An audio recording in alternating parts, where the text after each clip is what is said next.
Hello students. So today we have to discuss the next part of asexual reproduction, which is the vegetative propagation. So here you could see about the vegetative propagation.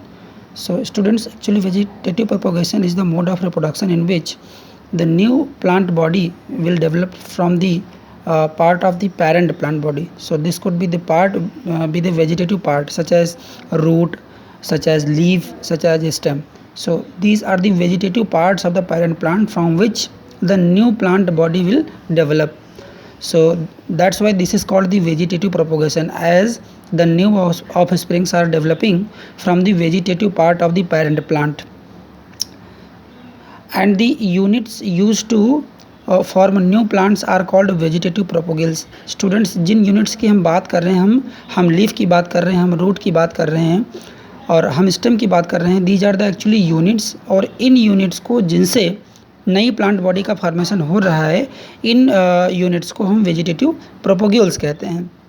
अब यहाँ पे आप देखेंगे कि कौन कौन से plants में क्या क्या वेजिटेटिव प्रोपोगल्स यूज़ होती हैं. जैसे शुगर केन में आप देखेंगे स्टेम कटिंग के द्वारा नई प्लांट बॉडी को प्रोड्यूस किया जाता है. रोज़ में भी स्टेम कटिंग है, ग्रेप्स में भी स्टेम कटिंग के द्वारा है. और एक ब्रायोफिल्म जिसका स्ट्रक्चर भी आपके एनसीईआरटी बुक में दिया हुआ है. इसमें लीफ, यहाँ पे आप देखेंगे कि लीफ मार्जिन्स पे या नॉचेस पे एक बड लाइक स्ट्रक्चर डेवलप करती है और ये डिटैच होकर के नए ब्रायोफिल्म को फॉर्म करती है या नए प्लांट बॉडी को ये बॉडी डेवलप करती है जब ये लीफ से डिटैच हो जाती है. तो इस प्रकार से ब्रायोफिल्म में leaf as a unit of vegetative propagule use होता है to develop the new plant body.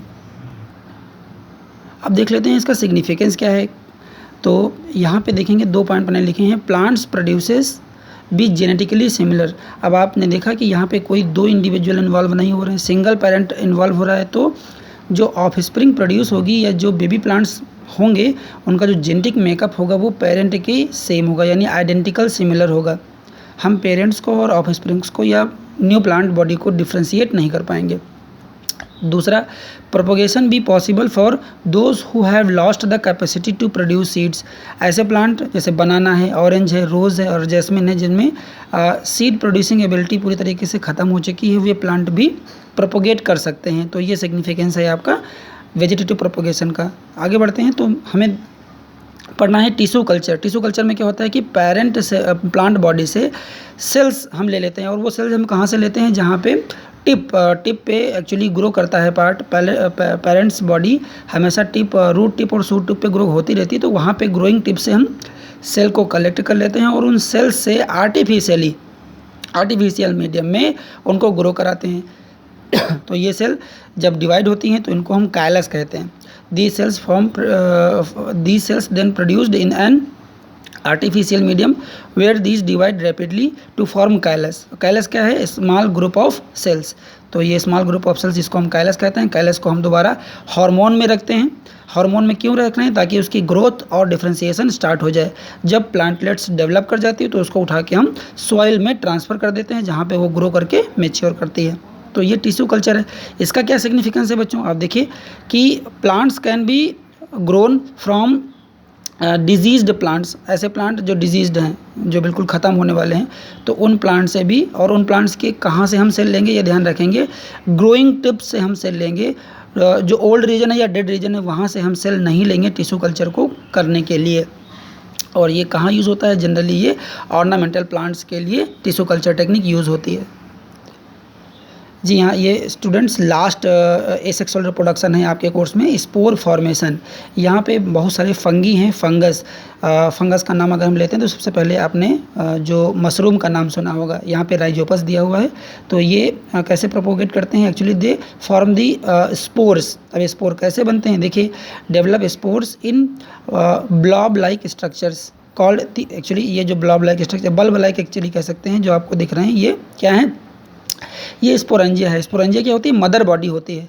वो मदर बॉडी जो स्पोर को प्रोड्यूस करेगी. तो जब ये स्पोरेंजिया स्पोर्स को प्रोड्यूस करती है और जब मैच्योर हो जाती है तो रप्चर हो जाती है, यानी फट जाती है. और जब ये फटती है तो इसमें से स्पोर्स निकलते हैं. और जो ये स्पोर्स होते हैं बेटा, वो थिक वॉल से कवर्ड होते हैं। अब ये थिक वॉल से कवर्ड क्यों होते हैं? क्योंकि एडवर्स कंडीशंस में ये स्पोर्स सर्वाइव नहीं करेंगे, इसलिए ये जो वॉल है वो एडवर्स कंडीशंस से, जैसे कि हाई टेम्परेचर, ह्यूमिडिटी, रेन, इनसे इन स्पोर्स को प्रोटेक्ट करती है।